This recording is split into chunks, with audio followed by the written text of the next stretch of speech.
I will show you how to play missions in GTA 5 online. Host and start.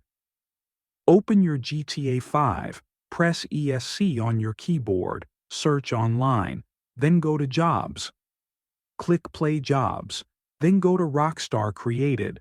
Find the bottom and click Missions. Choose which mission you want to play. Press Enter button. If there is no room that suits your mission, then you will be transferred to the host. Press ESC. You will create your own room. After that, you have created the room.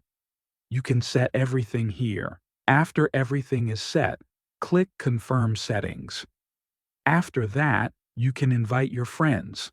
If finished, click Play. Other ways can also be by checking your phone. Press up arrow in keyboard. Then click Job List. Here your mission will be listed. Thanks you for watching, and if you haven't subscribed yet, be sure you hit subscribe button.